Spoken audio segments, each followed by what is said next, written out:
अगली खबर है हिमाचल प्रदेश से, जहां भोरंज विधायक व मुख्य उपचेतक कमलेश कुमारी ने की प्रेस वार्ता। क्या खबर है हिमाचल प्रदेश के जिला हमीरपुर उपमंडल भोरंज के लोक निर्माण भोरंज के विश्राम गृह में भोरंज विधायक व मुख्य उपचेतक कमलेश कुमारी ने की प्रेस वार्ता, जिसमें पत्रकारों को संबोधित करते हुए कहा कि उन्होंने मुख्यमंत्री से जो भी मांग की है वह धीरे धीरे पूरी हो रही है। अभी हाल में ही वर्षों में चली आ रही सब जज कोर्ट की मांग को स्टाफ के साथ नोटिफिकेशन होना इसका प्रमाण है।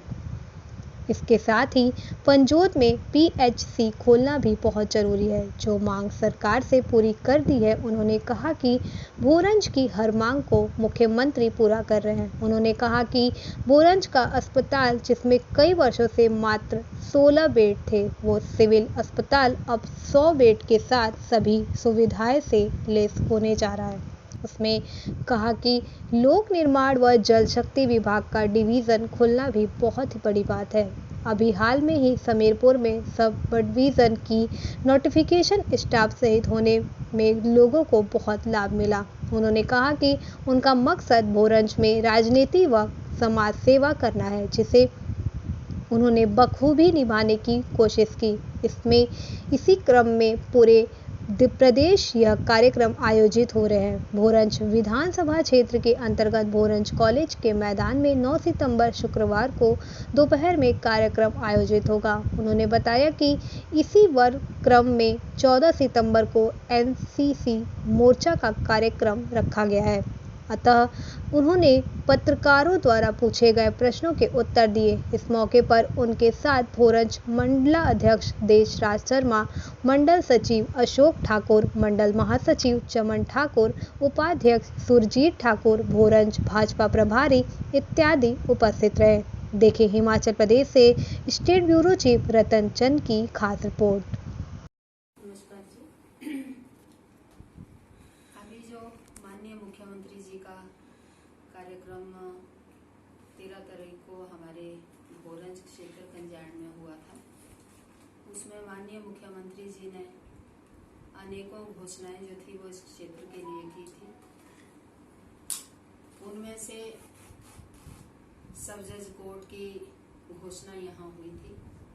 उसमें मैं ये बताना चाहती हूँ कि अभी मुझे लगता है 1 महीने के अंदर अंदर ही सब जज कोर्ट की नोटिफिकेशन भी हो गई है। उसके लिए मैं भोरंज की जनता को बधाई देना चाहती हूँ और माननीय मुख्यमंत्री जी का धन्यवाद करना चाहती हूँ। इसी के साथ हमारे ये जो हमारा भोरंज क्षेत्र था, इसमें मुझे लगता है कि सबसे ज़्यादा यानी कि 50% केस जो थे वो हमारे भोरंज के क्षेत्र थे और हमारे क्षेत्र के लोगों को हमीरपुर जाना पड़ता था और मुझे लगता है कि पूरा दिन जो था वो कोर्ट के इस चक्कर में उनका लगता था। लेकिन आज मुझे लगता है कि इस भोरंज में सब जज कोर्ट की घोषणा होने के बाद जो है वो नोटिफिकेशन होने के बाद जो है वो लोगों की इसकी सुविधा मिलेगी। इसके साथ ही हमारा जो डिवीजन हमें दिए गए, आईपीएच का डिवीजन, पीडब्ल्यूडी का डिवीजन, उसमें हमारा जो समीरपुर क्षेत्र था, हमारी 10-15 पंचायतें ऐसी थी जो ऊल सब डिवीजन में आती थी और डिवीजन हमीरपुर में आती थी और लोगों को बड़ी समस्या का सामना करना पड़ता था। अगर एक नलके की कंप्लेंट या कोई और समस्या कहीं नोट करवानी होती थी तो ऊल जो था वो एसडीओ वहाँ बैठता था, उसके पास ये बात रखनी पड़ती थी। लेकिन हमने सरकार के समक्ष बात रखी और माननीय मुख्यमंत्री जी ने उसी कार्यक्रम में उसकी भी घोषणा की थी। जो आईपीएच का सब डिवीजन था, आज उसकी भी नोटिफिकेशन हो गई है और जो लोगों को दूर जाना पड़ता था उससे निजात मिलेगी। अब एसडीओ जो है वो उनके समीरपुर में बैठने वाले हैं। जल्दी ही हम उस ऑफिस का भी उद्घाटन करने वाले हैं। इसी के साथ पंजोत यानी कि ये जो उपरला क्षेत्र था, इसकी समस्या थी कि अगर कुआ देवी से टौणी देवी तक इस जो हमारा हाईवे बन रहा है, इसके ऊपर कहीं भी कोई ऐसा आयुर्वेदिक संस्थान नहीं था, यानी कोई समस्या या कोई एक्सीडेंट हो जाता था या लोगों की स्वास्थ्य के क्षेत्र में कोई समस्या रहती थी, तो उसको देखते हुए हमने पंजोत में पीएससी के लिए मुख्यमंत्री जी के समक्ष बात रखी थी और उसकी भी घोषणा जो है वो मुख्यमंत्री जी ने की थी और 1 महीने के अंदर अंदर जो है वो उसकी नोटिफिकेशन भी हो गई है और उसमें पद जो है वो सृजित कर दिए गए हैं और जल्दी हम उसका जो है वो शुभारंभ करने वाले हैं। ऐसे बहुत सारे विकास के कार्य जो हैं वो भोरंज क्षेत्र में हुए हैं। आप सब जानते हैं कि जो हमारा भोरंज का अस्पताल था, 2001 में मैंने जिला परिषद का चुनाव लड़ा था और उस समय भी इस अस्पताल में 16 बिस्तर होते थे और 14 अंदर लगते थे और 2 बिस्तर जो थे वो बाहर लगते थे। लेकिन मुख्यमंत्री जी जब पहले दौरे में यहाँ आए थे तो उन्होंने करोड़ों की घोषणाएं इस क्षेत्र के लिए की थी और उनमें हमारा जो भोरंज का अस्पताल था उसके लिए भी धनराशि जो थी वो उपलब्ध करवाई थी 11.5 करोड़ की। उससे एक बहुत अच्छा बहुमंजिला भवन जो है वो बिल्डिंग जो है वो बनके तैयार हो रही है और जो उसकी दूसरी बिल्डिंग बनने वाली है उसके लिए भी अभी एडिशनल अमाउंट जो है वो जारी कर दिया गया है।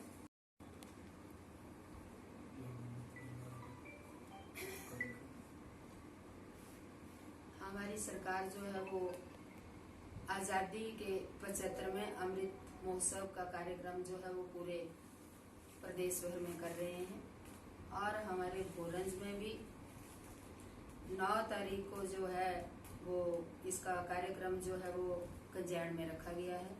उसमें हमारे जो मुख्य अतिथि होंगे वो हमारे केंद्रीय मंत्री भाई अनुराग सिंह ठाकुर जी होंगे। इसके लिए जो है वो हमने विभाग से मीटिंग करके जो है वो आदेश भी जारी कर दिए गए हैं और ये कार्यक्रम जो है वो एक भव्य कार्यक्रम हो, इसके लिए जो है वो सब कार्यकर्ता जो है वो प्रयास कर रहे हैं। ये कार्यक्रम जो है वो लाभार्थियों का कार्यक्रम है और उसमें हम एक अच्छा कार्यक्रम जो है वो इसमें करने जा रहे हैं और इसी के साथ आने वाले समय में हमारा SC मोर्चे का भी सम्मेलन जो है वो 14 तारीख को रखा गया है। उसमें भी हम सब लोग जो है वो मिलकर इसके लिए प्रयास करेंगे और एक अच्छा कार्यक्रम जो है वो SC सम्मेलन का भी हम करने जा रहे हैं। बजट जो है वो इस पे खर्च किया जा रहा है। इसमें बहुत सारी सुविधाएं जो है वो आने वाले समय में मिलेंगी। ट्रोमा सेंटर इसमें मिलेगा, इसमें जो ब्लड बैंक की सुविधा हमें इसमें मिलेगी और इसके साथ ही हमारे इस हॉस्पिटल में जो है वो स्पेशलिस्ट अपनी सेवाएं दे रहे हैं। मैं जहां सरकार का धन्यवाद करना चाहती हूं वहां भोरंज की जनता को बधाई देना चाहती हूं कि जो सुविधा हॉस्पिटल में मिल रही है, आने वाले समय में जब ये बिल्डिंग तैयार होगी तो और भी सुविधाएं जो है वो इसमें लोगों को मिलेंगी।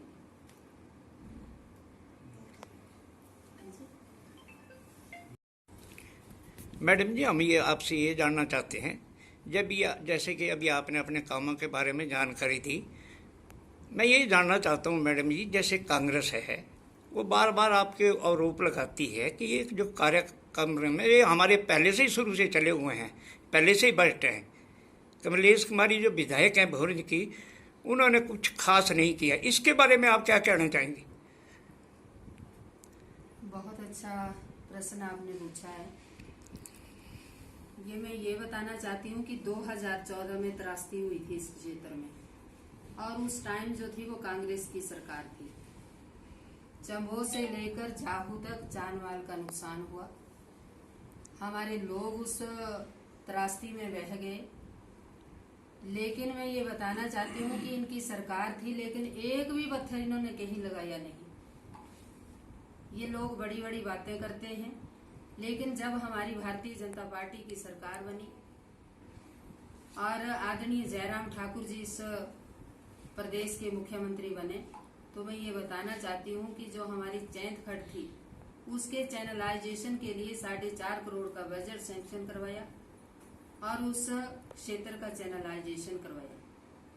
और मुझे लगता है कि ये लोग अगर ऐसी बात कहते हैं तो ये मुझे लगता है कि जब ये घरों से ही नहीं निकलते, जब इनको कोई क्षेत्र की जानकारी ही नहीं है, और ये ऐसी बातें जो हैं वो करते रहते हैं। मुझे लगता है कि अगर इनको लगता है कि कहीं विकास दिखाई नहीं दे रहा है तो इनको चश्मा जो है वो बदलना चाहिए, और मुझे लगता है कि 10 नंबर का चश्मा इनको लगाना चाहिए ताकि इनको कुछ बड़ा बड़ा दिखाई दे जो भोरंज क्षेत्र में हुआ। मैडम, मैं एक बात और जानना चाहूँगा, जैसे जो विपक्षी पार्टियां हैं, जो अग्निवीर हैं, जो हमारी योजना है प्रधानमंत्री जी ने रखी है, तो उसके बारे में बड़ा कटाक्ष करते हैं, और दूसरी भाजपा को हमेशा वो महंगाई के मुद्दे में घेरते हैं। इसके बारे में आपके क्या विचार हैं? अगर आप महंगाई की बात कर रहे हैं तो मैं ये आपको याद दिलाना चाहती हूँ कि दिसंबर 2014 में जो हमारा गैस का कनेक्शन था, जो गैस का सिलेंडर था, वो 1327 रुपए का था। और ये आज बात करते हैं कि महंगाई की बात है। जब इनकी सरकारें थी तो मुझे लगता महंगाई जो थी वो आसमान को छू रही थी, और जो एक सिलेंडर आज हमारी सरकार में